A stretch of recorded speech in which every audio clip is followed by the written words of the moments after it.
Okay, we're going live. It's black metal and brews in the morning. I don't know. I'm apparently we're now a morning show here at 8 p.m. Very late on a Friday night for me, because as you may know about me, earlier hour, mostly because I have a lot of friends in Europe. Not that any of you watch it, you beautiful people who I just don't talk to enough. I'm gonna pull this closer. I realize I'm like really far away from it. Of course, I'm a ding dong and I've got two things to grab. Luckily, nobody's watching yet. I'll be right back.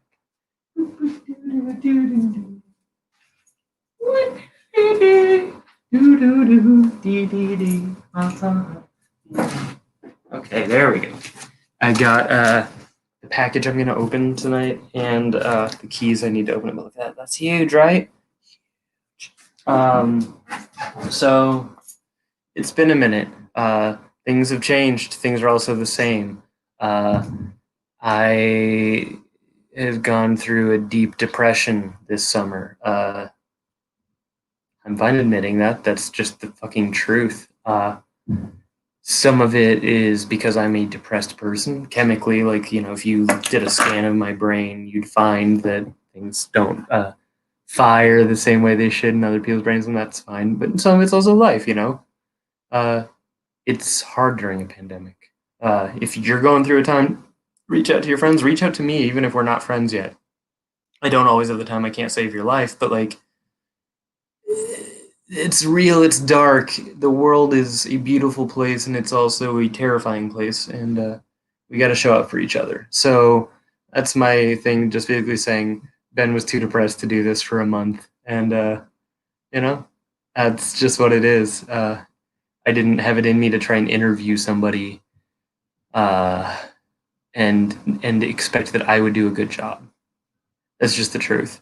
Um, ooh, see, like, and here I am now. I'm thinking of things like as I go. There's something I want to show you guys because I was thinking about my last guest. Was he my last guest? I don't even remember. What is time anymore?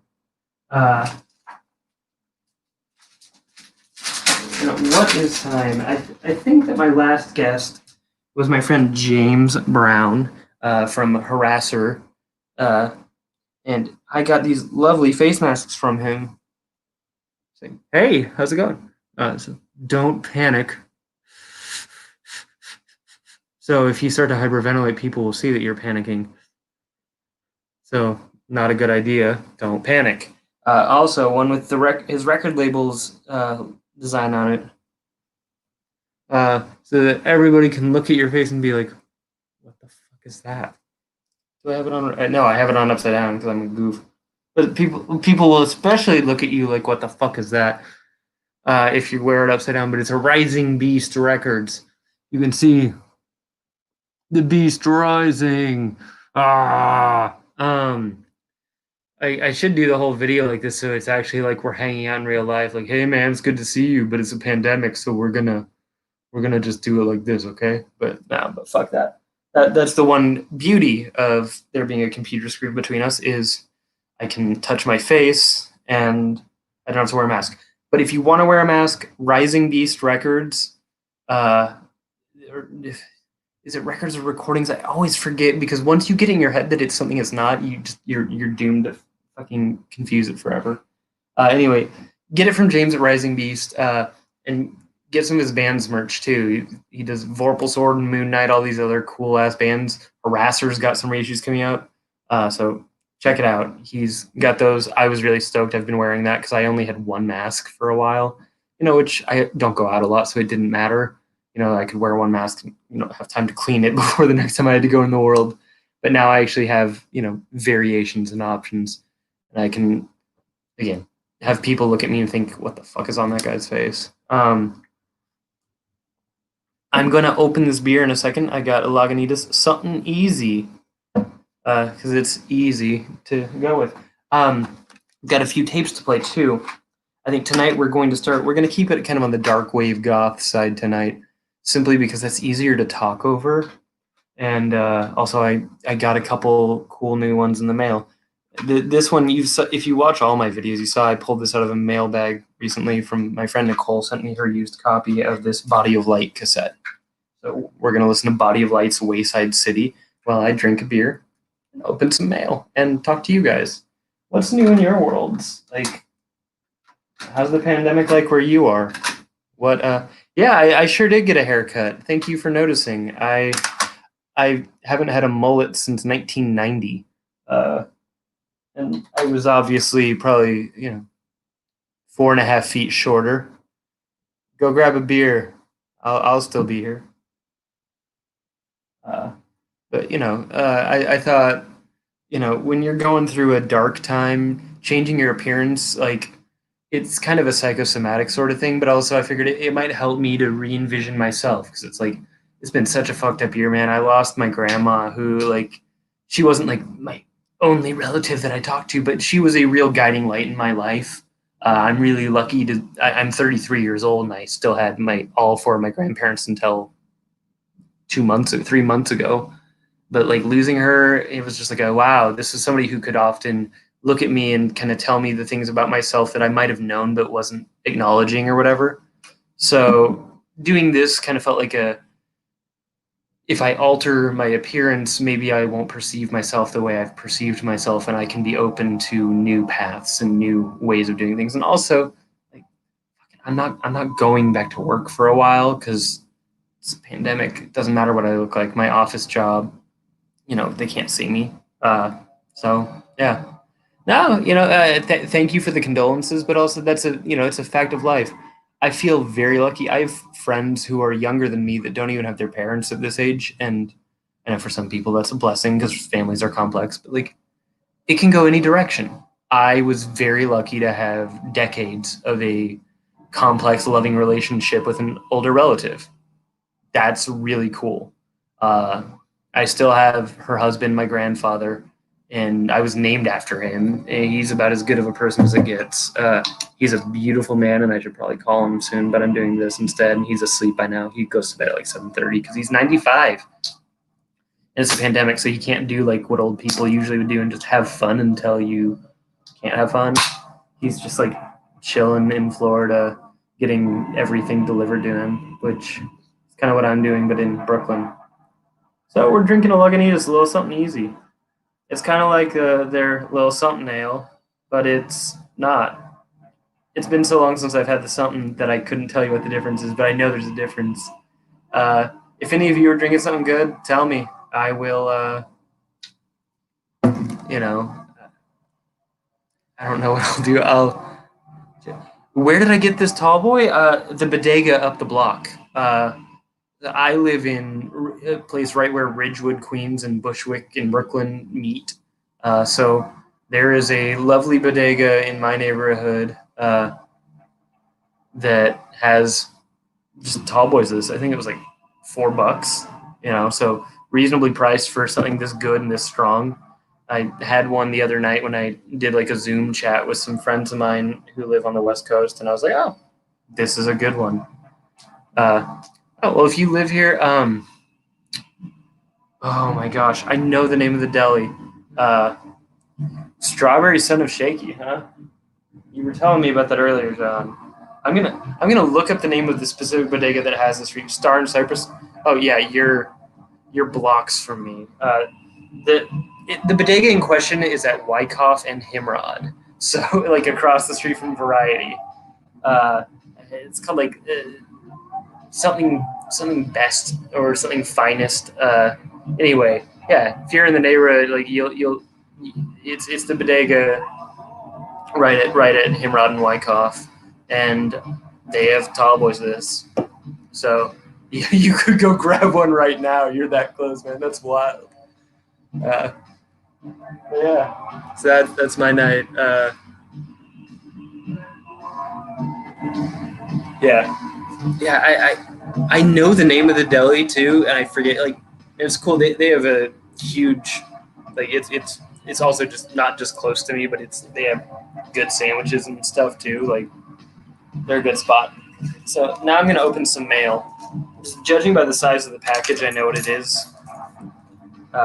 So I'm gonna share that with you guys because it's been sitting here looking at me for like 2 or 3 days, and I'm like, you know what? I should probably just open this. I'm a little concerned because you can see it's got. I'm trying not to like show my address to the whole world here. It's got a little bit of bumping damage. Maybe something heavy was stacked on it, or it got put on its side or something. But as much as I'd like 50 tapes, I don't think I have the time for 50 tapes. I need to actually start downsizing some of my stuff soon. So maybe one day I'll start selling some of my tapes. I had a bunch of tapes to sell already, and now I have even more to sell.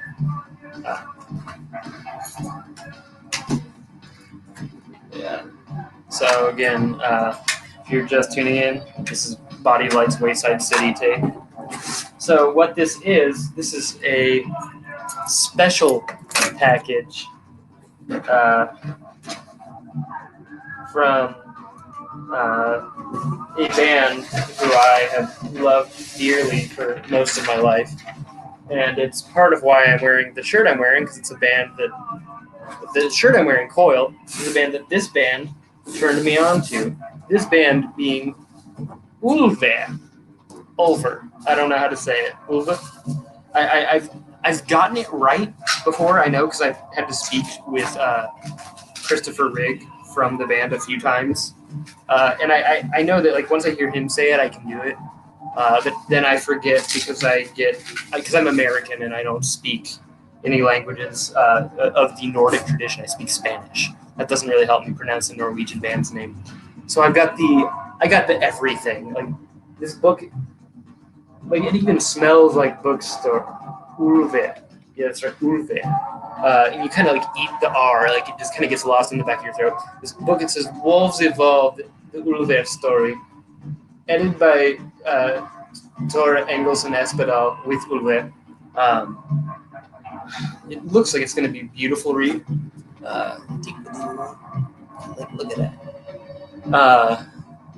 I don't know if this is something you can still buy. Maybe it is. If it is,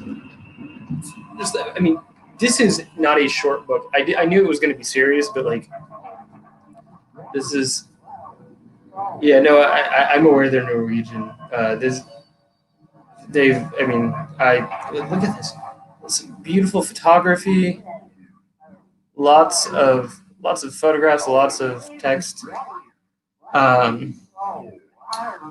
So yeah, they've been a band for nearly 30 years at this point. It's time. Ooh, this song is the jam. This is the song that got me into Body of Light. So then this comes with a shirt.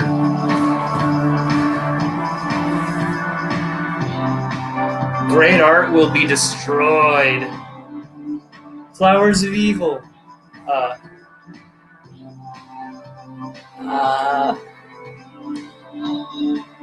I don't think I have to understand anything, thankfully. A lot of people, what I'll say is, being a native English speaker, I think, is a luxury in the world. There are a lot of people who have to bend to accommodate us, and I'm fully aware of that. That said, there are a lot of people who live in other parts of the world, Europe, Asia, what have you, who don't speak English and still get the feeling from English, songs.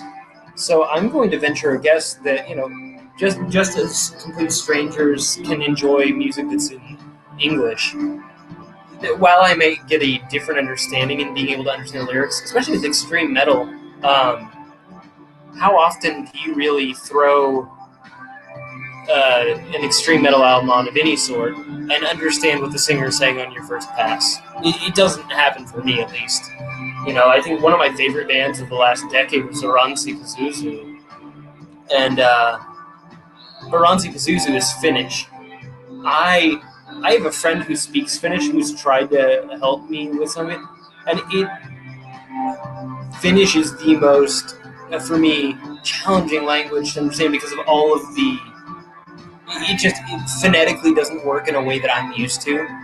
I can read a translation and understand it, but I love their music anyway, and I still find it very moving and it's visual almost the way it sounds. So here I have the CD edition of the new Uwe album, as well as a tote bag. I already have like 6 tote bags, but I'm kind of a tote person, so. And this one may be less offensive to people than my one that talks about worshiping Satan. Uh, and also, sometimes I kind of feel like a teenager with Satan shit on because I'm not a Satanist myself, and it feels just like edgy for no reason, even though it's cool. So, I'm going to open the CD, let us see the CD, and then there's a record in here too. To the best of my knowledge, there's nothing different between the CD and the record. It's the same songs, it's the same album. So, yeah.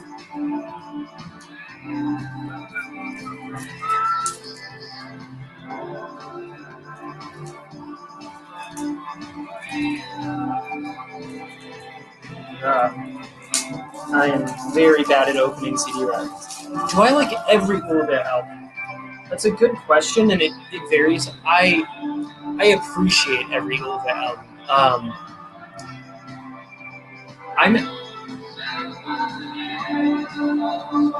I think that like Perdition City is one of my all-time favorite records by any band ever. I found them during their ambient era through the Silencing the Singing albums. When I was working in a record store when I was 18, and the owner just let me borrow one of those. So I took that home and I, because it was in the metal section and it looked weird and it wasn't metal at all, but I still fell in love with it. I was at a very open-minded point. When you're a teenager, you still haven't learned all the rules, and thank goodness that the bands I started to get into were bands that broke the rules on purpose. So it was very important for me. There are parts of some albums I like less than others, but I think I can place each of their records in a context I enjoy. I am more of a fan of some of their more experimental electronic stuff than I am their black metal. I still think that Bergtat is one of the best black metal albums ever recorded.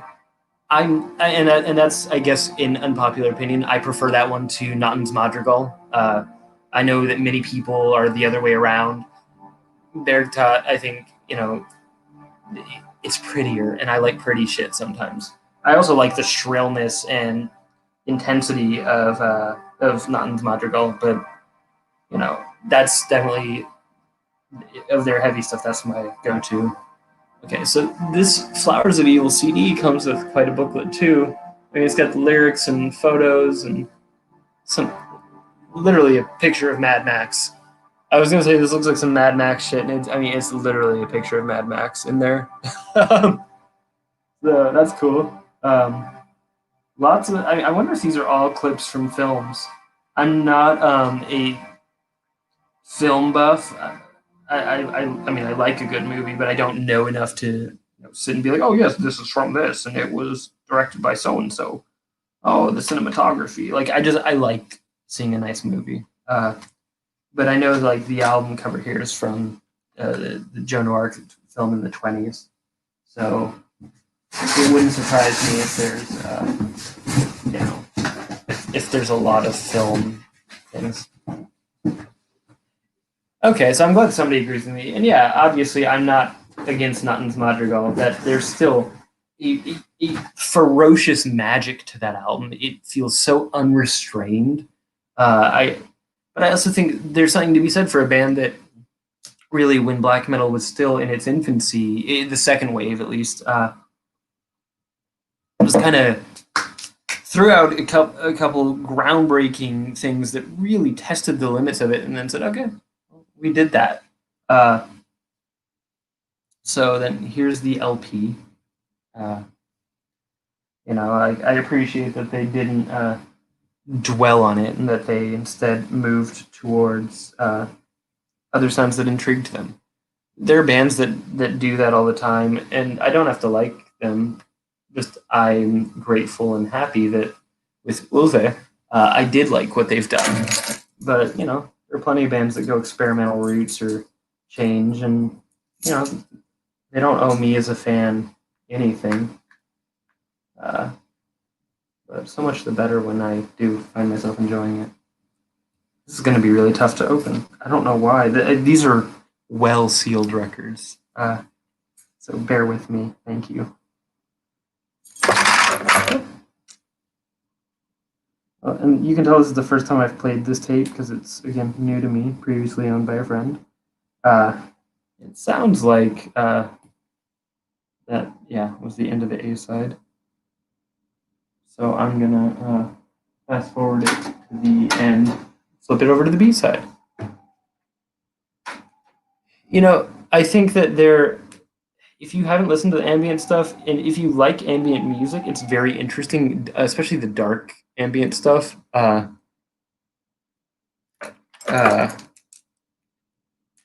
Like it's very eerie. It's great atmosphere.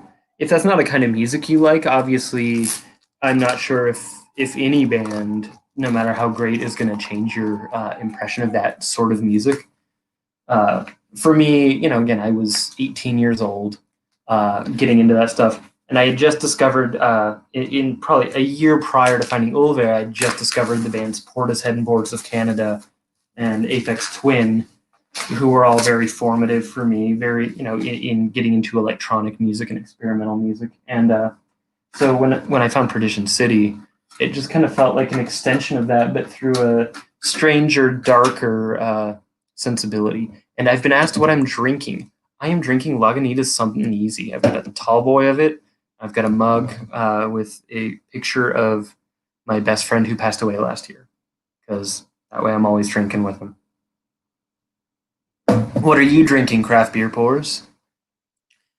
Yeah. So finally got the shrink wrap off. Here's the Flowers of Evil LP. No. Oh, there is a booklet. There's a booklet for this too. They really went all out. Yeah, you know, I think Perdition City and the Silencing the Singing records are great if you kind of want something mellow that still sounds haunted. Later on, they moved on to make some kind of more composed sounding works. I'm trying to see if I've got it handy here. No. Shadow of the Sun is one of those things that's so beautiful, it's kind of scary. It still channels that darkness, but not as directly. I mean, there's a couple moments, but that is a fantastic album. Blood Inside is more of like a weird prog record from hell, and I don't really like prog rock, but they take elements from prog rock, I'll say, and like bands like Magma or Emerson, Lake and Palmer, just the weird sounds those bands would have, and throw them into some completely alternate universe of dark electronic music and twisted lounge music, and I don't even know. And here's the record. It's purple.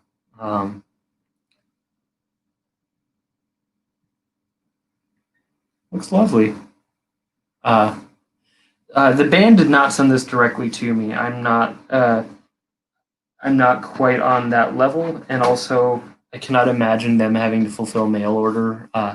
There's I got this from the House of Mythology web store. Like anybody else, I paid for it. You know, there are certainly albums I get that are given to me, but this was one that I did elect to use my own money to purchase because it went up for pre-order right after my birthday. And you know, if you got a little extra cash because of people being generous with you, sometimes you need to buy a record from one of your favorite bands. And the new Ulve record, for what it's worth, I've only listened to it twice digitally because I wanted to wait for the vinyl to come. So I'm quite excited. It's very eerie, and you know, again, if you like Coil, you'll find things to like. They're kind of dark wavy, kind of you know, eerie electronic industrial, but also there's some straight up, you know, Pet Shop Boys level stuff too, which I think is a good thing. So I think that's cool. But yeah, no, I wish that Ulver was, corresponding with me. I got to interview Garm, or I think he just goes by Chris Rigg now. But I got to interview him a couple times, ostensibly for Vice, Noisy, but there were some editorial differences between the artist and the publication, and I ended up getting to publish it on my own website, which was really cool the first time. The second time, it just got vetoed into oblivion. I still have the audio of that interview, though. It was like 2 hours of conversation. It was 3 years ago, but maybe I'll talk to Ulver's publicist and see if they'll let me rehome it at some point. I feel like it's been long enough now that there's probably no hurt feelings, and we can just see if it fits. Maybe not, and that's cool too.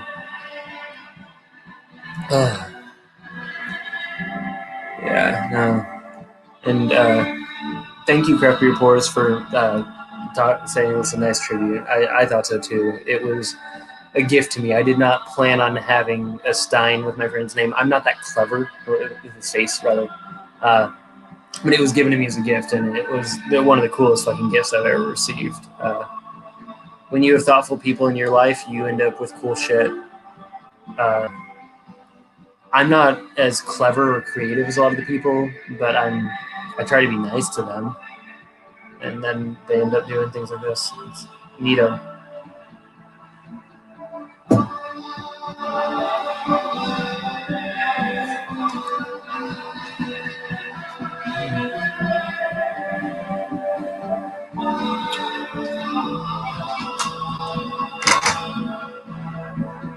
So Friday night, there's a pandemic. So here in New York, bars are open again if you want to sit outside at least. I'm not doing that tonight.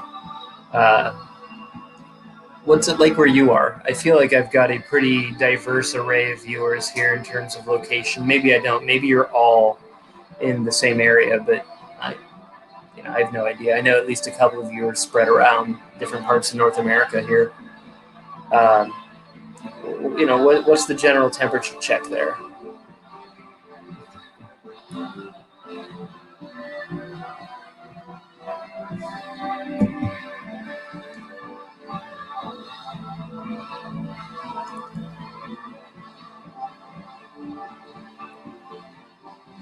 Oh, Finnish black metal. Yeah. What's up, my dudes? What's up? Drunk in a graveyard, checking in. I'm assuming from Kamloops. Is that how you pronounce it? Kamloops? Kamloops? I don't know. Somewhere up in Canada. Love you guys. Jonathan in Chicago. And oh, geez, and it's humid as fucking Tejas. Dios mío. Yeah, no, I can't imagine. And, I understand being sick of Norwegian black metal. I also think that Finland is one of the more interesting places right now in black metal. Like, I inadvertently, in my very sporadic writing lately, 2 albums in a row I reviewed were from Finnish black metal bands. And I think, I had Oxenus, which is really, really off-kilter, outsider art using black metal as a format, I'll say. And then the new Oranzi Pazuzu. And then there's such a cool, vibrant, weirdo scene there. And I think because black metal, to me, is an art that is about defying standards and traditions, it's really cool to find black metal that doesn't sound traditional. I still love a good throwback, don't get me wrong, but I think the coolest Norwegian black metal album of the last 10 years is probably that last Dodamsgard album, which it's black metal in name, but that flipped music on its head. And I thought that was so fucking cool. I'm sure John, who is a writer and who listens to music with so much more thought than I do, is going to school me on this, but I thought that was the coolest Norwegian black metal album. Okay, I'm glad that I can pronounce a little bit of stuff. I mean, that's really important to me. I feel like a lot of people just kind of look at things and assume it's, basic English phonetic, but I'm wrong more often than not in life, and I've learned to embrace it and just assume I'm probably wrong and ask to be corrected. Okay, so John's at least confirming that is good. Thank you. I mean, I know that you loved it too, but I wasn't sure if there's anything better from Norway. Also, I guess that's in its own weird category. So I don't like a better or worse scale anyway. But that is one of the few records that I keep coming back to, no matter what. No matter what kind of music I want to hear, I'm just like, oh yeah, that last Dødensgård album. It's like I fucking need to hear that again.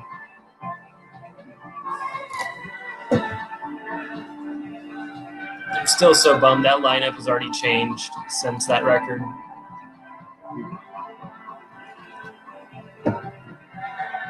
Yeah, and see, John.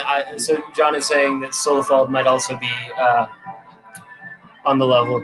I only just got into Solefeld in the last few weeks, and so I haven't even heard newer stuff. I just heard the first couple records, which are demented in ways that I love, like strange as hell and clever and shrieky and nasty.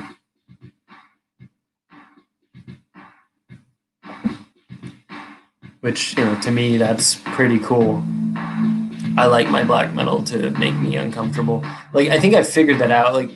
I came into heavy metal through grindcore and death metal and hardcore when I was a teenager. It's been 20 years now. And at the time, I think I had a lot more aggression in me. But, I've always liked weird shit. And over time, I think the reason black metal became the dominant form for me was because of my interest in outsider art, because black metal strikes me as its own form of outsider music. And so I'm not as often drawn towards the more aggressive, straightforward bands. I don't dislike them, and sometimes they're really wonderful, but when I hear bands like Revenge, it moves nothing in me. I don't find that exciting because that doesn't convey some sort of mystery to me. It doesn't convey an otherness. It just feels tough. And I had a lot of tough music for a lot of my life. I haven't heard the newer 1349 or Mayhem records. I never fully got into Mayhem, to be honest. I don't know. And I know I'm sitting here talking about weird music, and I know Mayhem has made some truly off-the-wall shit. It's just, kind of got a little concern about Hellhammer, and I, make of that what you will. And I feel conflicted because I've been a huge Arcturus fan, and I've had to reevaluate that because Hellhammer. Thanks, buddy.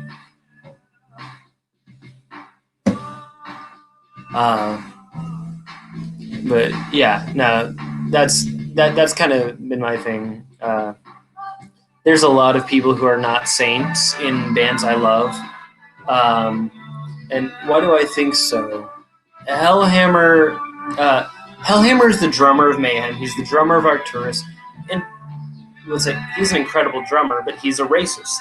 He is an explicit, outspoken racist who thinks that black people shouldn't get to enjoy black metal. And fuck that. There's no way to put it more plainly. Just fuck that. And I will say there are probably, in a lot of bands that are way more household names than Mayhem, there are probably a lot of racist dudes that wish people of color wouldn't listen to their music that just don't say it. Probably in popular bands on the fucking radio. I'm sure of it. We live in a world like that. But it's,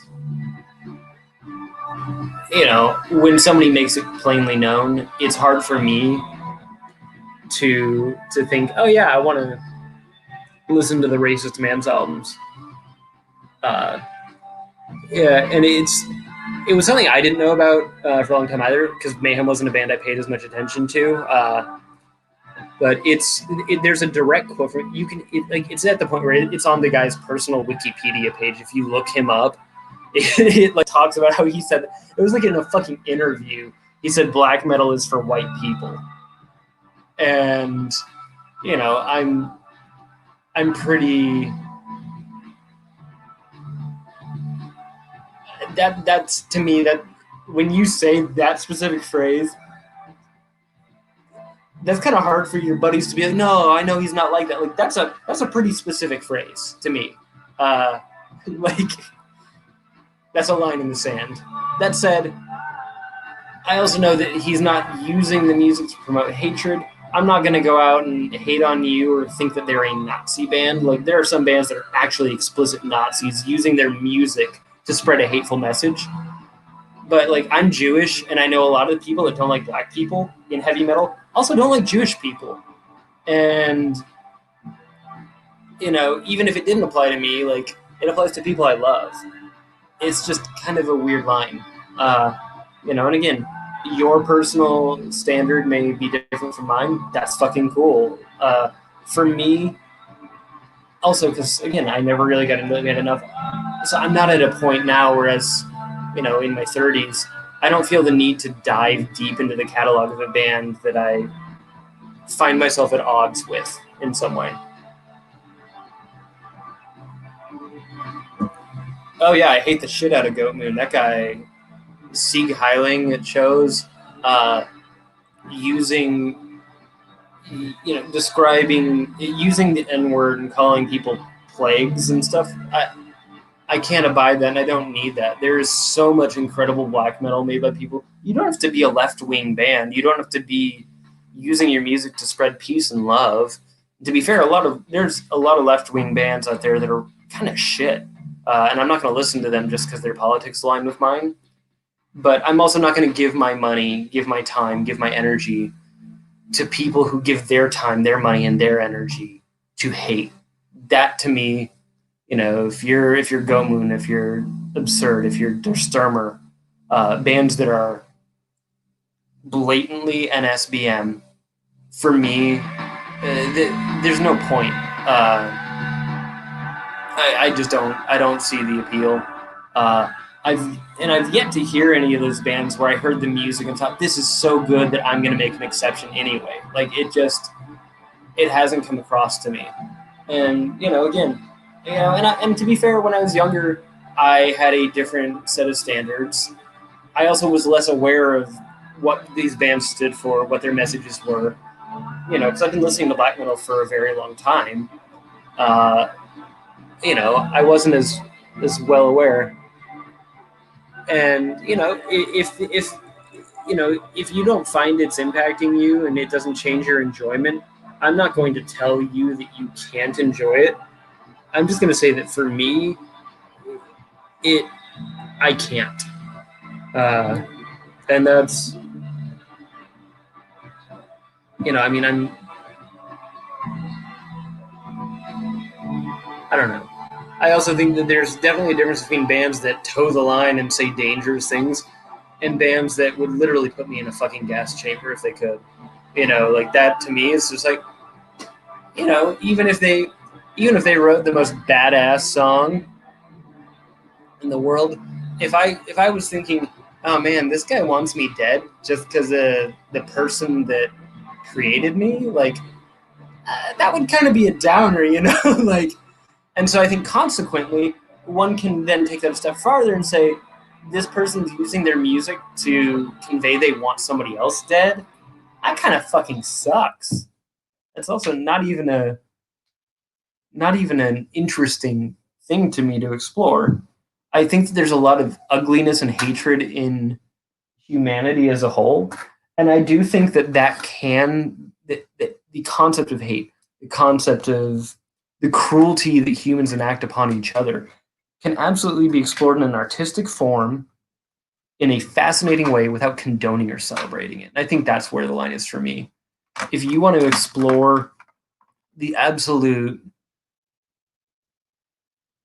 lowness that we as humans can stoop to, I think that can be really ripe for a challenging, interesting listen.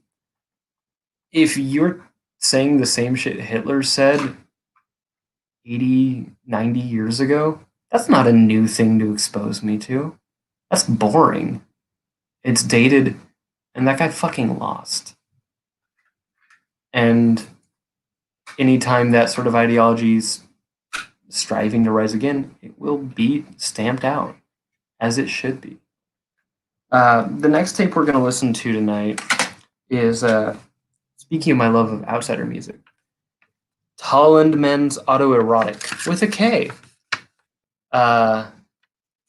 The only full-length album from this band, who are one of the greatest, most interesting bands of the last 20 years. And they opted to remain obscure because the second they started getting attention, they just didn't like it. So Tollund Men, they fucking rule. You're not going to find this tape unless you're on Discogs. You're not. But there's a Bandcamp page with demos from this album. The demos are great. Yeah, it's like, I do think that you can enjoy music without agreeing with what it's about. Like, I'm trying to think. I've heard Christian bands I've enjoyed when I was a teenager and I was really into hardcore. There was a lot of Christian hardcore. Growing up Jewish and then becoming an atheist, like, I definitely, I don't find anything compelling in Christianity. So I understand that you can hear a song, enjoy the song, and not connect lyrically with it in any way. I think that's fully possible. I just personally, if the songs are about causing harm, I don't need that. It's not of interest to me, and there's too much great music. I have literally thousands of cassette tapes. I have hundreds of records, probably close to 1,000 at this point. And as it is, I don't have time for all of them, and I don't have Nazi music in there. I don't know why I would busy myself adding artists that are content with upholding fascism, hatred, and other ideologies that have no place in the future that I would like to see. And yeah, I'm glad that there's some Tollund Men lovers here. And thank you, yeah. It's really bizarre to me because I know in Germany there's also a strong anti-fascist push because of, I know that in Germany folks are raised to be very culturally aware of how insidious shit crept in, or 100 years ago. And so it's really strange to me, but also, of course, that the way that kind of came back. But and I mean, I live in an incredibly racist country. The United States of America exists as a fucking monument to white supremacy. And to deny that is to be full of shit. And I will say also, I have a good life here. I mean, look at me. I'm fucking Russian and Scottish. This is a society that it is really easy to excel if you look like me, even if you're Jewish. I know a lot of people, the anti-Semitism is real, but like the complexion of this face gets me out of anything that the fucking shape of my nose and the heritage I've got, they kind of cancel each other out in most cases. I'm sure when I lived in the South, it was a little different, but I live in New York. Nobody gives a fuck. Yeah, and with noise and power electronics, yeah, because you got all that freak animal shit, bizarre uproar and all that Finnish noise, which I was really into that stuff before I knew. Oops. Fuck that. Finnish black metal can go either way. Because, I mean, again, you've got some very groundbreaking bands, but yeah, there's also a lot of Finnish bands that just love the shit out of being Finnish and hate you if you're not, basically. And I don't get that. Oh, see, that's really cool. So I hope that I'm comprehending your cultural state of things right. Yeah, like in Germany, because like I know, isn't Alerta Antifascista a German record label? I think they are. Like I know that you've got some great anti-fascist communities there. and some great bands. But you know, I think it's very sad that some of the younger German folks have decided to revert to worshiping a failed, foolish, pointless way of life and thinking instead of moving forward. I didn't plan for this to become, left-wing black metal night in here. I mean, obviously, I've got all these fucking goth tapes, but if we're talking about it, we're talking about it, and I don't have any interest in mincing words or having anybody ever wonder where I stand on this. It's very important to me, to at least make that clear. I'm not about to, put out videos like where it's like, today this is all we're talking about, like, because I do think that there's no need to have your entire identity be trapped up in the fuck racism thing, because fuck racism to me should be implicit. But when we're faced with a discussion of it, I'm going to go there every time. Especially because I live in a world here in the United States where I think we're seeing more and more people come to assume that if you're white like them, you might be racist like them. And no, I'm not. And they should feel ashamed and disgusted and sick.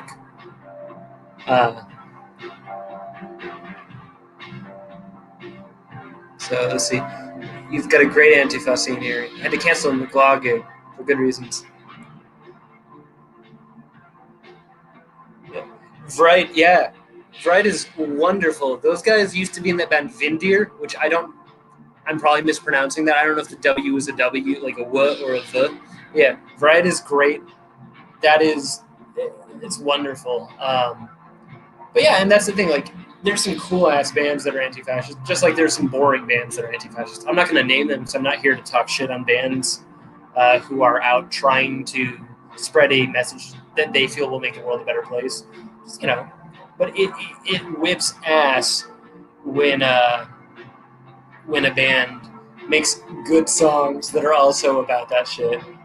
Viking Blood Mead. I have not had the Viking Blood Mead in years, but that was when I was like 23, 24. I had a job at a Whole Foods market, and so they got that stuff in all the time, and I used my employee discounts. So I was just living off mead. I had a friend who had a drinking horn, and he and I would, I'm sure the thing was disgusting, but you're 24, who gives a shit?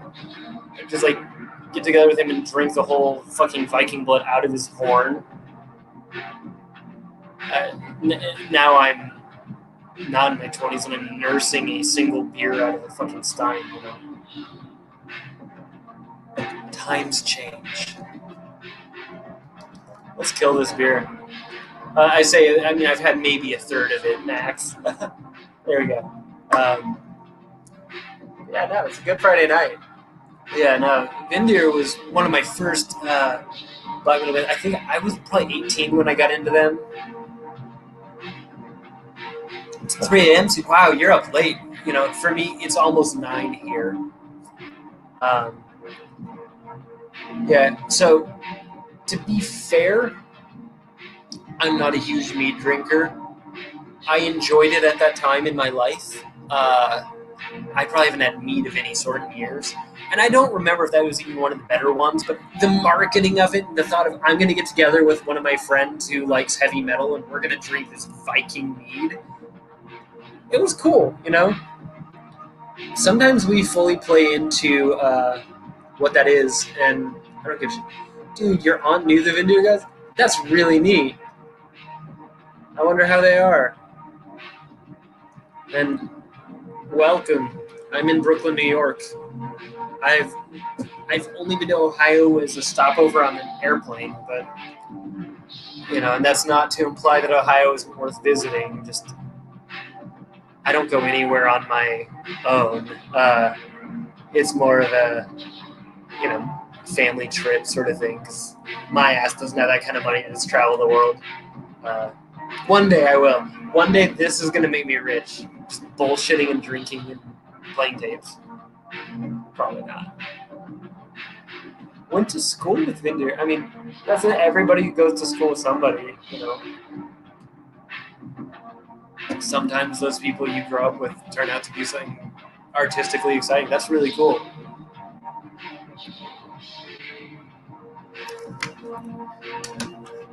Yeah, no, I loved that band so much when I was a teenager. So tell me about the Ohio death metal scene. Because I feel like, honestly, to be fair, every time I've lived somewhere boring, the metal scene whipped ass. So that fully checks out to me. Like, I mean, obviously, there's no scene of any sort really doing much right now with the pandemic, but that's what it is. I'm not going to try to pronounce that, but I'm learning so much. Travel tax refunds. That's the thing. My tax refund is kind of the one time I will do something fun. So 4.5 years ago, the first time I went to Roadburn, I'd been working the same job for years, and so I'd saved up 3 weeks of paid time off. Because, I mean, if you're a fellow American, you understand you don't just get to take time off work. You have to work for years. So I had taken no time off for like 3 years. And I got a big tax refund, and so I went to Europe for Roadburn. And it made me question my whole fucking life. I quit that job. I ended up moving to New York later the same year. And really restructured everything because I was like, yeah, I want to be able to go to Roadburn again. I want to see bands I love, interact with people like me.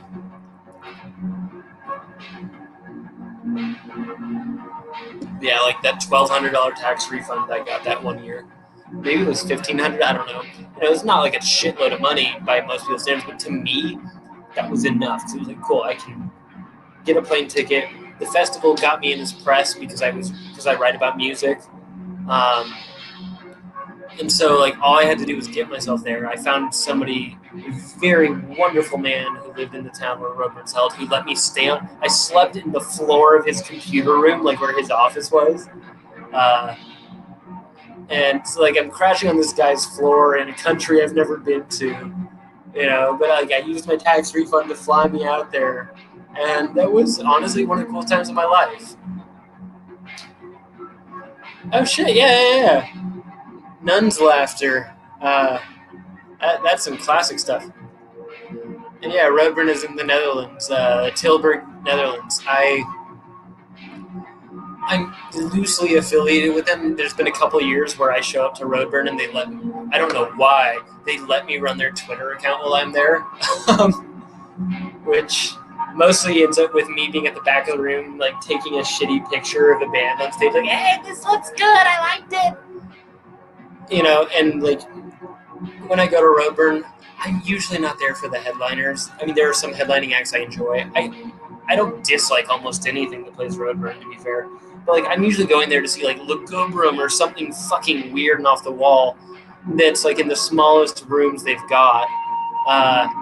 And so I'd be using the Roadburn Twitter account to talk about the bands that are on the side stage, like, it's like the nobodies.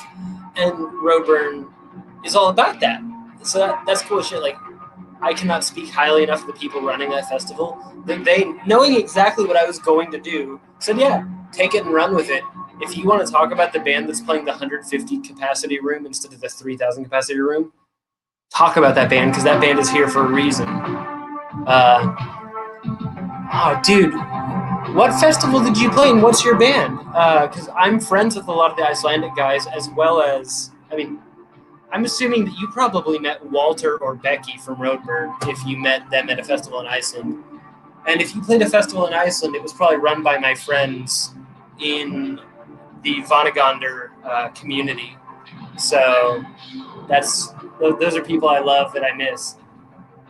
And dude, yeah, I miss Roadburn. I had to skip last year because I was in the hospital because I have a disease. Walter. Oh, I love Walter. He is the sweetest man. Walter runs Roadburn. He is Roadburn. He started it. Roadburn was a webzine in like the late 90s. where he talked about stoner rock bands he liked. And he was like my age, younger than me maybe even. And one day somebody was like, "Oh, you want to book this show and DJ? We can call it Roadburn after the name of your website." And now 20 fucking years later, 21 years later, however many years, he's got, one show turned into a 3 or 4 day festival. That's fucking wild. Oh shit, the Reykjavik, dude, that is cool as hell. That's awesome. I'm glad to have you here. Thank you for taking a few minutes to sit with me while I, talk, drink beer, listen to tapes that aren't metal at all because they're easier to talk over than like, regular shit. And Metal Exposure. I've heard of Metal Exposure. I haven't read it. I'm really bad at reading other publications because I'm always so afraid it's going to inform what I do when I write. So don't take that personally. I'm going to go check that out tonight, though, now, because now I have an excuse to, to spy on what you're up to.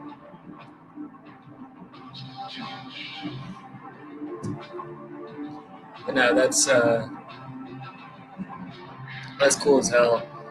Like, I love when other writers are friendly and cool, because like I feel like some people who write about music have a very weird territorial bent to them, and it's like very few of us make money at all, if you're even trying to.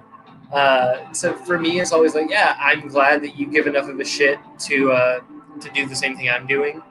You share a passion with me, but I guarantee that we don't align perfectly. So it's kind of cool to see like John, who's watching, and maybe John's still watching. Maybe John left. John said, "Fuck this." John is one of the most interesting writers I know. I'm not going to say best because that feels like it's putting down everybody else. But John is an incredible writer. John has interesting perspectives. John talks to interesting musicians, and John thinks about music in ways that make me challenge my own understanding. But I also have to be careful that, if I read John's writing, I have to know that I've either already reviewed the thing myself or that I don't plan on it, because, the last thing I want to do is end up aping my friend, because that nobody gains anything from that, even if, so if we unintentionally converge on a point and find the same thing in an album or in a band or in an experience, that makes it more poignant to me. But it's really hard sometimes because you want to support your friends, but when your friends do the same thing you do, you also don't want to unknowingly crib things from what they've done.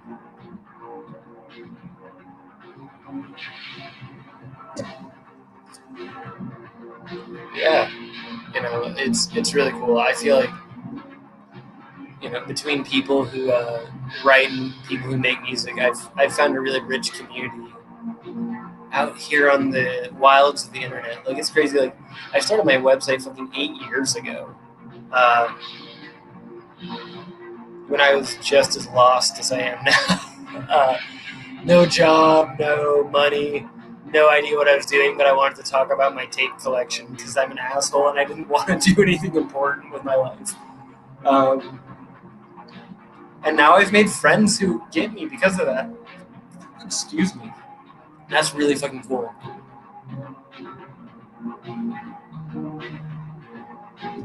God, man, that's actually really cool. I think especially when you're into weird shit like this, sometimes you'll find a scene or a community locally, but a lot of the time it can be really alienating too. Unless you've got one of those cool jobs where you work with other strange people, you're not going to talk to the people at work about what you're into. It's cool that I've been able to go on the internet now and meet my people because I won't shut the fuck up about the things I love. And yes, I don't know Wolves in the Throne Room personally, but I know the band. Yeah, I love them. My very first, well, not my very first, the first band I have been in that actually did anything worth a shit opened for them in 2008 when I was very green and very terrified. to be opening for Wolves in the Throne Room. So yeah, no, I love Wolves in the Throne Room, and I a fair bit of experience with them. In fact, you can go here on YouTube and watch me embarrass myself in my 20s. Like the footage of that specific show is on the internet. So you can watch me and my band that did not deserve to open for Wolves in the Throne Room, opening for Wolves in the Throne Room. I haven't. I know a lot of people really loved their last one, Thrice Woven.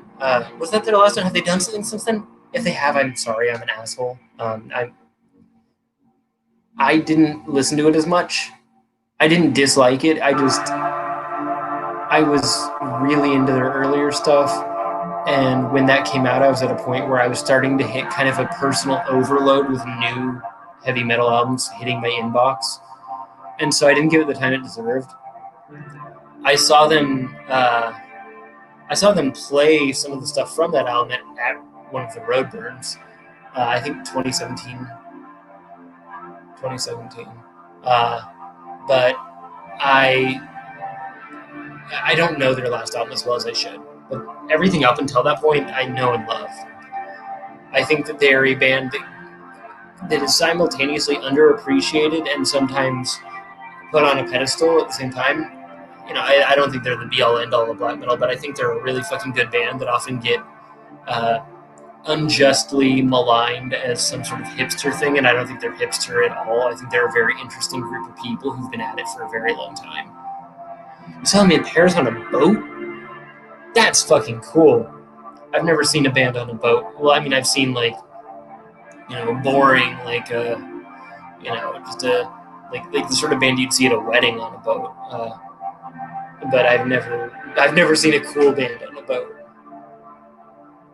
That's maybe post-pandemic. That's going to be my goal: is see a cool show on a boat. One of my best friends who plays drums in the band I'm in now saw Every Time I Die on a boat last year, I want to say. And I feel like that would be a really chaotic place to be, like seeing a hardcore band on a boat. I don't know if I'd want to do that.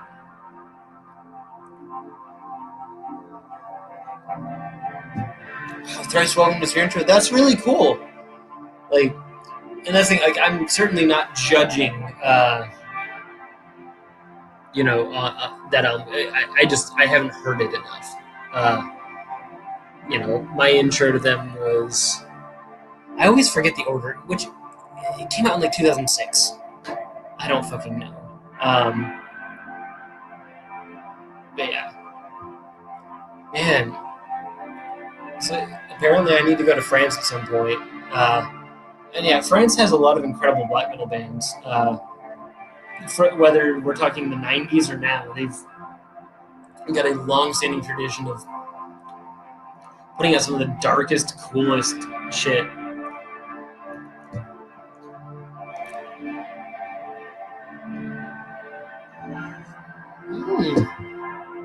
I would love... Okay, so At the Gates were one of the bands that made me become a singer in a heavy metal band when I was 18 or 19. That's cool. I've never seen At the Gates. I've seen Tompa do other stuff, and he's a regular at Roadburn. If you've been to Roadburn, you've probably seen him around. So he has given me shit in a friendly way. His wife is somebody I'm friends with, and because of that, I met him. And so he teases me because Tompa knows that I love his music, and so he makes fun of me for liking his music. And I don't know why I'm admitting this on the internet. It's kind of embarrassing. But yeah, no, At the Gates was totally like one of those like high school, like, I can't believe that there is something like this sort of things for me. I would love to see that show. I've seen Behemoth many, many times. I feel like for a while there, from like 2004 to 2009, they were on every single black metal show or death metal show for that matter that toured the States.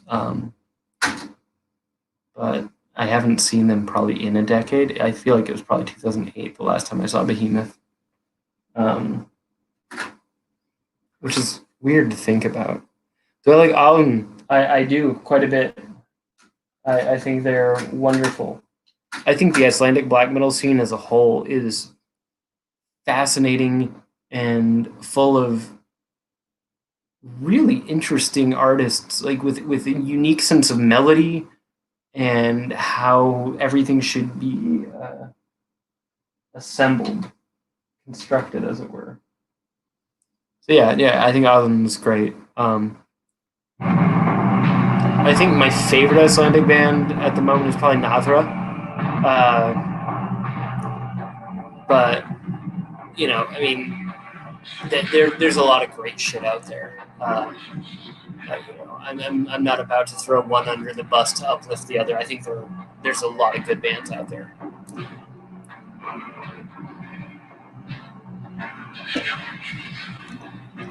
And just going back to France real quick, because I saw you mention a couple of things.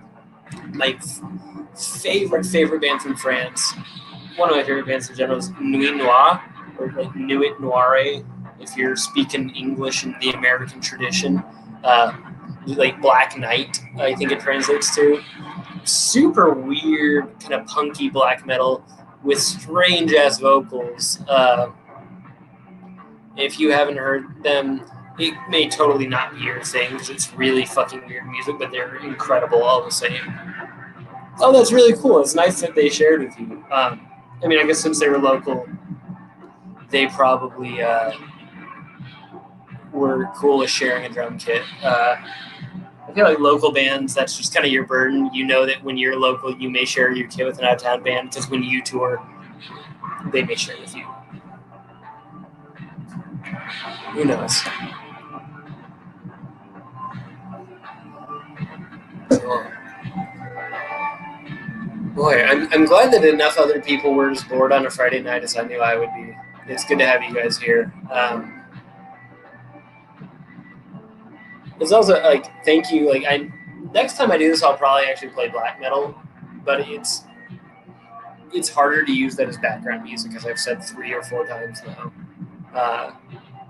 And I just had, like, these tapes were all really accessible to me. Like, because I have stacks and stacks of tapes, and some of them are at the back behind other tapes, and that's a pain in the ass to get to. And I probably need to rearrange my stacks now to get some new stuff, new material to share with everybody, content. But yeah, so these were up front. So next time I'll probably pick some weird ass black metal to share with everybody because I've got a couple of those. That might be something I have an interest in.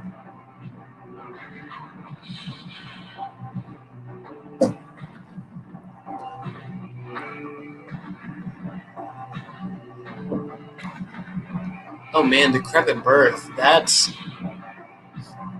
haven't thought about Decrepit Birth in a while, but they were. I'm gonna look this up real quick, but I feel like they were one of those like mainstays when I was in death metal bands still. Yeah, okay, my time frame on that's right.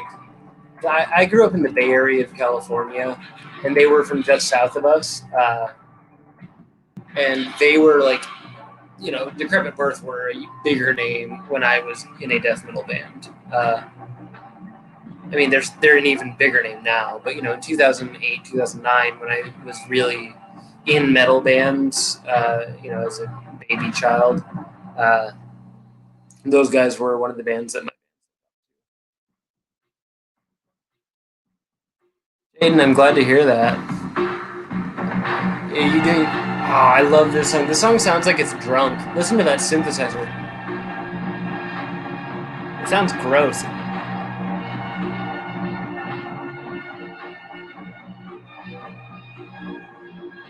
Like, it sounds like it's out of tune. I love it.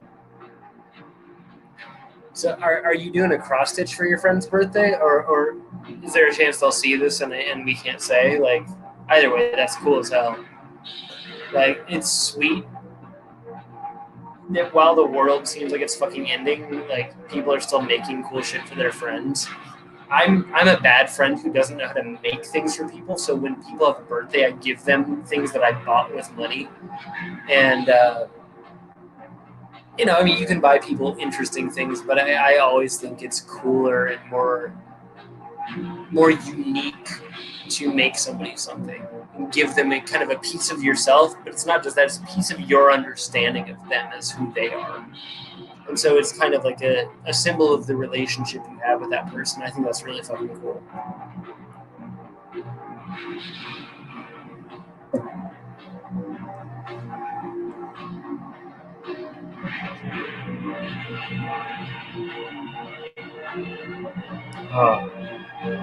Yeah, this song.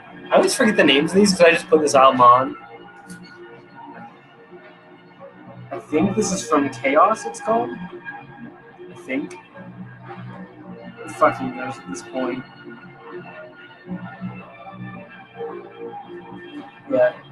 The guy that is this band is a fucking weird ass genius, and I really, really like him as a person and as an artist. We talk sometimes. I tried to interview him, but I was too shy and scared, so I sent him like 3 questions and didn't send follow ups. I was just like, "Here's your questions," and I just published it as is. Oh, Brutal Assault, man! It's been a year of watching all the things you bought tickets for pass you by, hasn't it? Like, what a year! I'm hoping that we can get back to a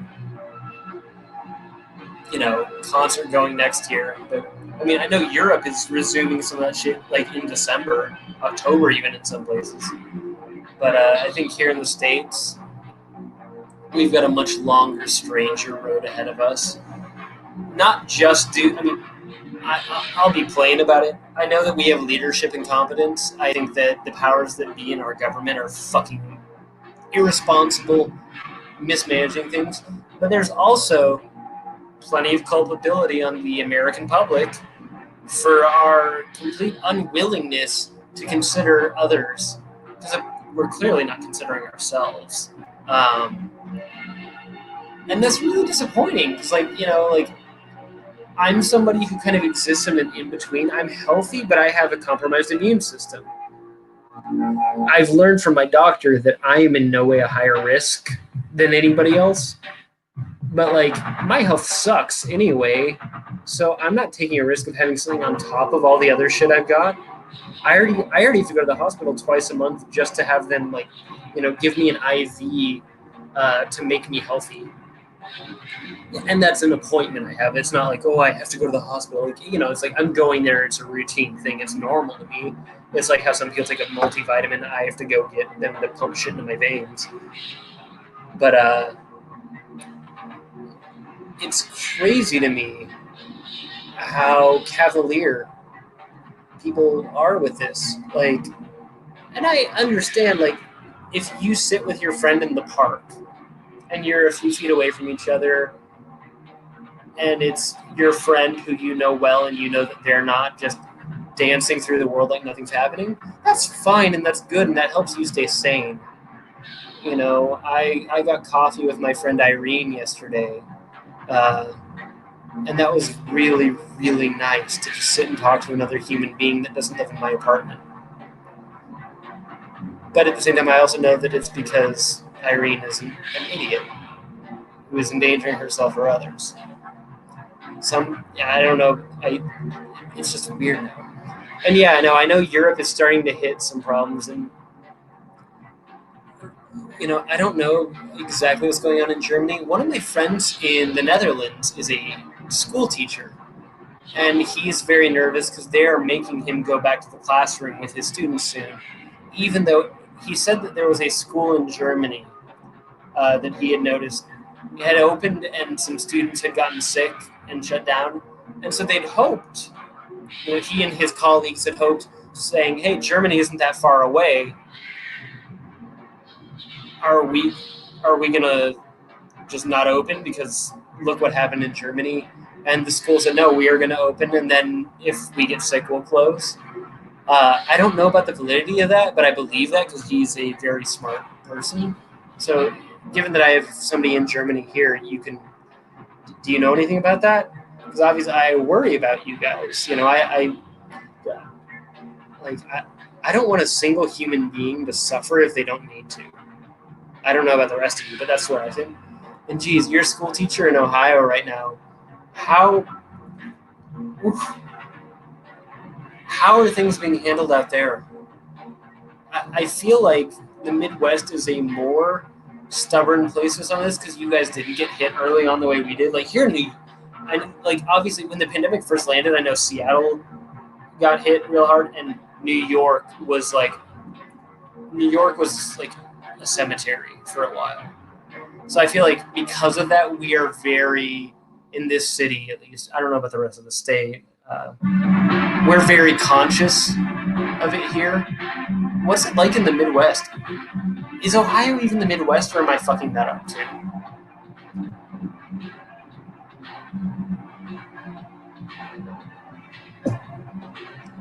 I'm talking about the pandemic, and I'm grooving to the dance sounds.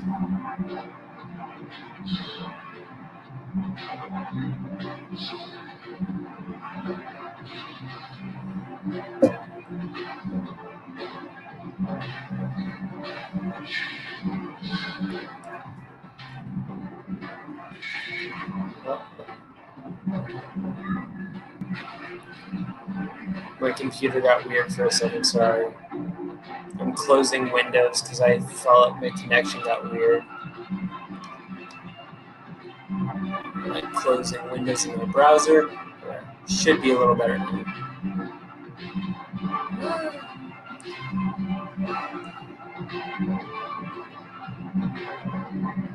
Okay, yeah, that. I mean, sadly, I feel like that's how it is everywhere. People are taking school. Like, I understand that the classroom is always going to work better than the digital classroom. We're going to connect better. You're less likely to be secretly playing a video game, you know, or whatever. But at the same time, it feels very strange to me. And Chris, you deserve a bourbon Coke. Make it a double. Like, if you don't work on a Saturday, why the fuck not? And okay, so Ohio is on hybrid education right now. Half the students are in school, the rest are online. Students are doing great with social distancing.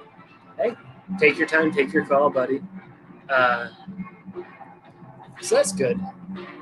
Like, it just worries me. Like, I have friends who are teachers, you know, here in New York and elsewhere. I have friends who are students here in New York and elsewhere. And I feel a lot of them are being pushed back into classrooms. Even though we're seeing, like, if you look at, like, was it North Carolina or South Carolina? I don't think. One of the Carolinas had all that shit go down, like, the second they opened back up. Why? Because, I mean, that was a high school, if I recall, but it was still like getting a lot of bodies in a small space means a virus is going to hopscotch around. That's just what it's going to do. I don't have to be an epidemiologist to understand that much. The more possible targets there are for transmission, the greater likelihood of transmission. I mean, to be fair, if I sat in my apartment alone, didn't do anything, my risk would be lower. That's how that works. You know, the fewer people I see face to face, the fewer opportunities I have to be exposed, and vice versa. Maybe I've got it. Maybe I'm asymptomatic and I've got the virus in me. I hope not. I've been tested and I didn't, but you know, the more faces that I come across, the more chances for me to let it hop out of my system into someone else's. Maybe not that great. Maybe not something I'd like to do. Maybe not something I would like on my conscience if I thought of somebody getting sick or worse as a direct consequence of my actions.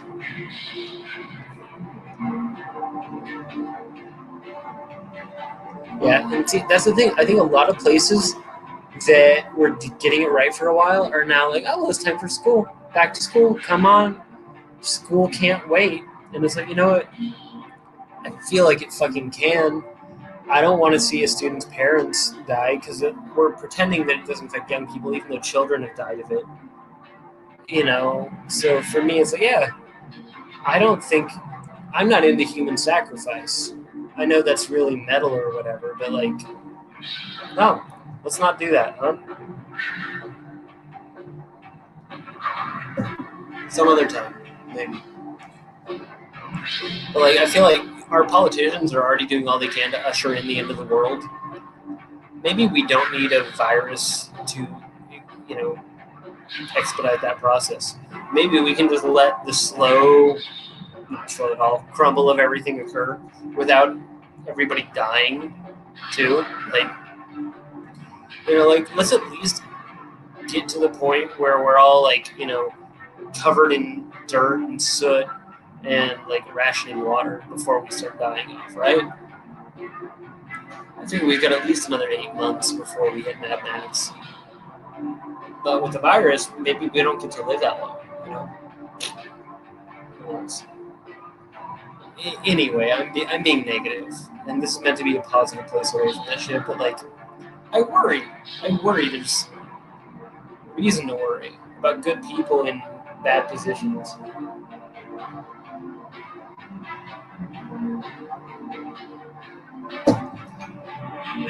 I finished my beer.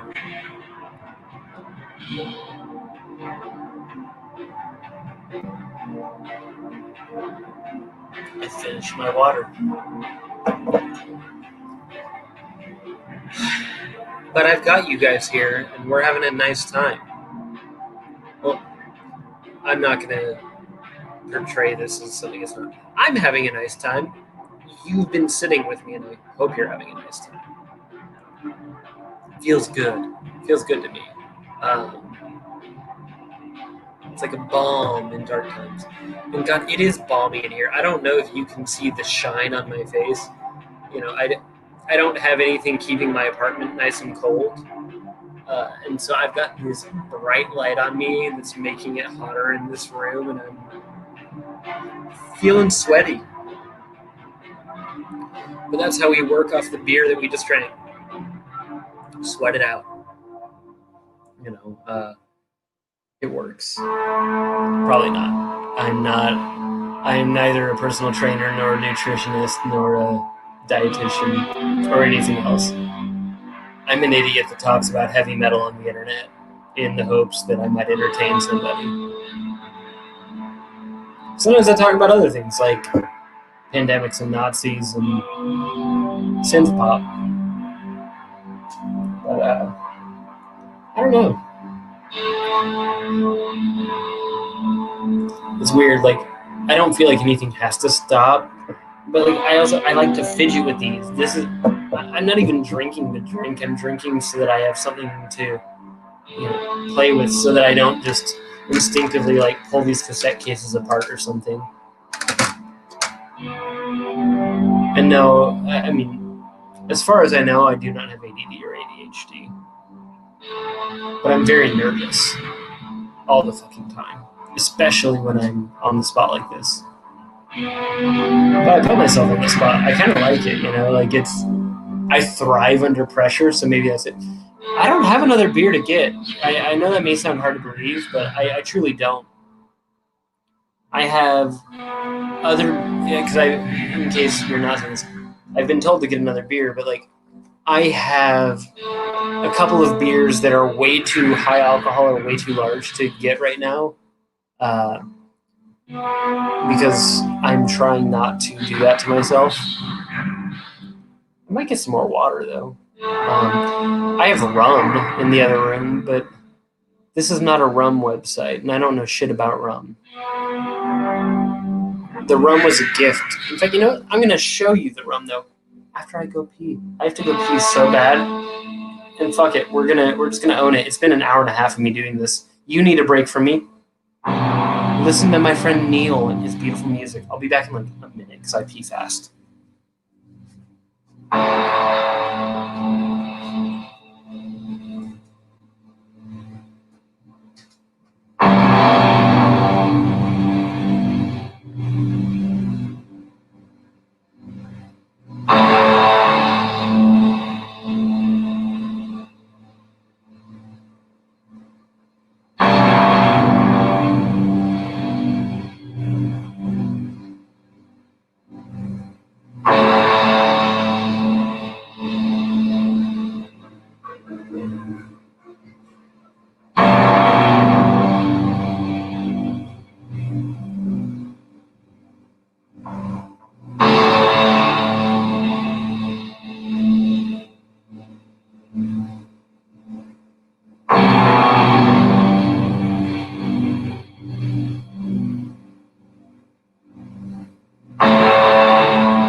Hey!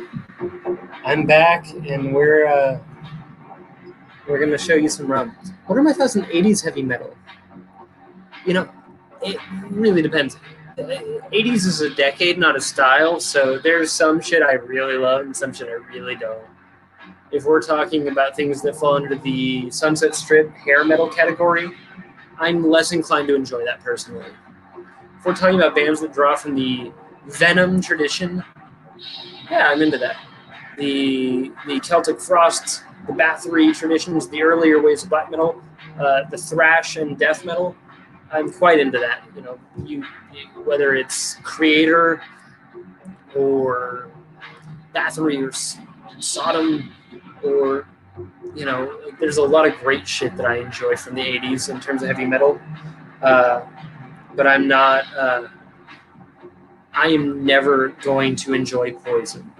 I'm never going to enjoy Van Halen. I know. Everybody loves Van Halen. I don't like Van Halen. I don't like most of that stuff. I don't have a rat tattoo. That would actually be fucking hilarious, though. Yeah, no, I don't like any of that. And that's that said, I'm not against it. I mean, I like Judas Priest. I like Iron Maiden. I feel like those are like the big heavy metal bands of that era. At least if you're a heavy metal person. I don't know. So this rum was given to me by a coworker. I have not been back to work since May of last year, since I fell sick. But I have a very sweet coworker. His name is Vishnath. I hope I'm pronouncing it right. He wouldn't correct me if I pronounce it wrong, though, so I can't say if I did. Vish gave me this rum. Vish is from Guyana. He said this is a great rum, and from my experience, he's been right. It's hard to get the lighting right to show you, but it's to about here. So I've had and enjoyed a decent bit of it. Diamond Head. Diamond Head is fine. I would never willingly put it on, but I'm not opposed to it. But yeah, no, I think a lot of the more, even though I like a good guitar melody, even though I like a good sing along, for some reason my association with the '80s comes through the post punk realm. The Cure, Susie and the Banshees, or even the straight up pop bands. I like the fucking Go-Go's, but a lot of the pop rock, pop metal of that era, it's not for me. Doesn't mean it's bad. I'm one person with one opinion.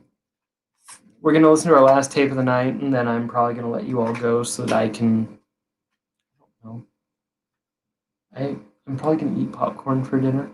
To be real with you, real exciting. I have this tape. It's a split cassette. We're gonna listen to the bottom half first because we're rebellious. Contrepoison. I know I'm not pronouncing it right. Contrepoison. I think it means antidote. And Vatican Shadow. So we're gonna listen to the Contrepoison side first. The song is a really long name. It's really good. It's kind of like synth pop but cowboy. You'll hear it. You'll understand. The song is called A Deserted Story, Adam's Endless Fidelity to the Iblis. It's a hell of a song title.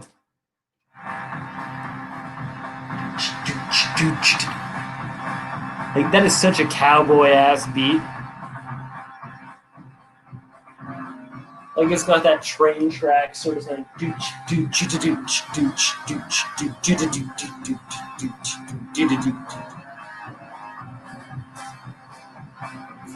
Yeah, I think it's really cool. There is a new Vatican Shadow. New Vatican Shadow is coming out on $20 spin soon. I have the email about it in my inbox. I haven't listened yet.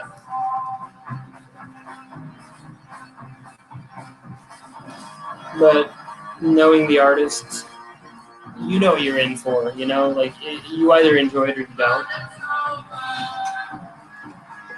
Obviously, I mean, I'm about to play it. You know where I stand on it. I enjoy his work. So you know what? We're going to be reckless. It's Friday night. I have nothing to wake up for tomorrow. Making sure there's no water in this. You know, making sure there's no beer in this. You need to see my rum.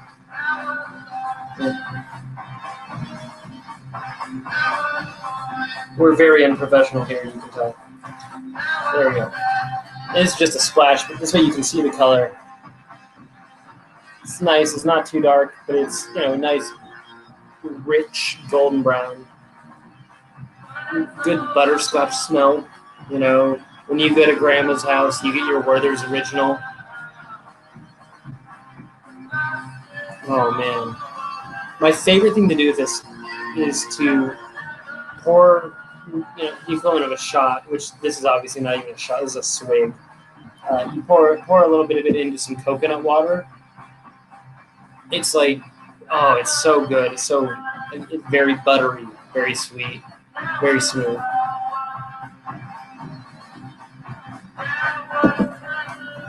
Oh. So you've got that nice kind of fiery alcoholic thing. I mean, it's fucking liquor, but it's so smooth. It's sweet without being super sugary, and yeah, it's a very creamy liquor. So again, El Dorado 12-year rum. I don't think it's terribly expensive. I think that you can get this in the United States. I'm assuming you can. But my buddy brought it from Guyana for me at work because he was worried the first time I went to the hospital. And so our resident noise expert, Chris, is letting us know that he's excited for the Jumping Tiger tape that came out of the hospital. I'm not familiar, Chris, but I'm going to look it up. I'll probably throw money at it to solve the emptiness in my soul that can never be healed.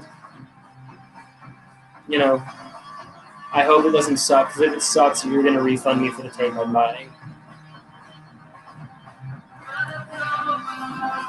Yeah, this is like sing-along shit.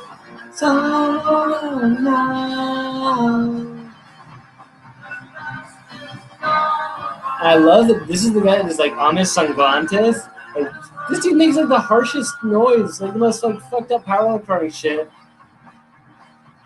And he's just like, yeah.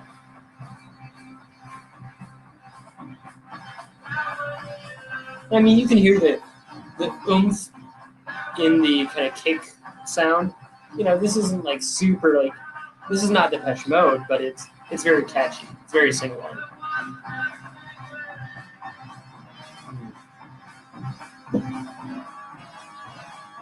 So I don't know about you guys, but like my rum thing, like I'm really into tiki bars. I know there's a context to that can be colonizer weird shit.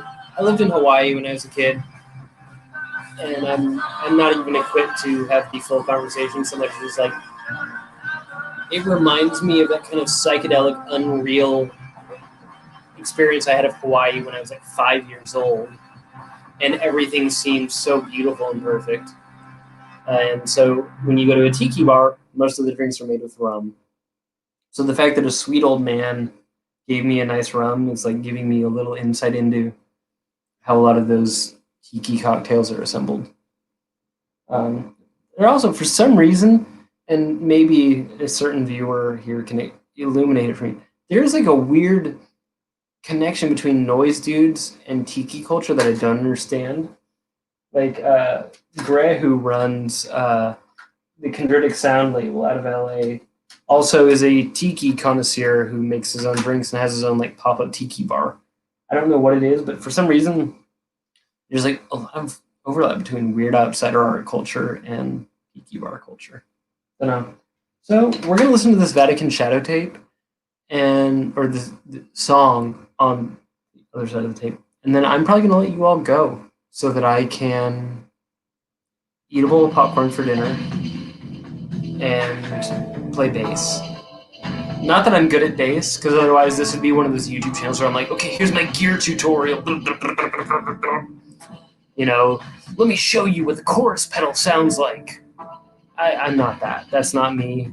I'm incredibly mediocre at playing any instrument I play. I play a few poorly, but I've been trying to practice a lot so that I can record some songs for my solo project. And that's the thing. You hear the phrase solo project, it's like red flags everywhere, right? Yeah. It's probably really shitty to be fair, like, but I don't know. It's gonna be my solo project, and one day I'll put it on Bandcamp, and 3 of my friends will buy it because they feel like they have to. And so I've been asked, didn't Boyd Rice run a tiki bar? Possibly. I know that Boyd Rice has done a lot of weird ass stuff. I'm not on Team Boyd Rice because he's doesn't strike me as somebody I'd get along with in the world. I know that he wasn't. I mean, I've heard so much weird shit. Like, I heard that he was like a competitive, like, pumpkin grower maybe at one point, or like some sort of competitive gardener. I know that if Boyd Rice was, I think Boyd Rice was really into tiki culture. Whether or not he ran a bar of his own, I don't know. And I think David Tibet lived in Hawaii for a while. And David Tibet, I'm totally on Team David Tibet. I like him. He strikes me as a sweet person who doesn't say misogynistic shit. But I don't know. I mean, maybe David Tibet is still living a dark double life that I don't know about. But I met him and he seemed like the sweetest, strangest man. He gave me a kiss on the cheek and told me, God bless you. And I don't believe in God, but David Tibet can God bless me anytime. Yeah, no, like Boyd Rice and Douglas Pierce, I've kind of given up on, even though I was very into the work of of that kind of community when I was in my early 20s. I kind of realized that it came too close to certain lines that I didn't like.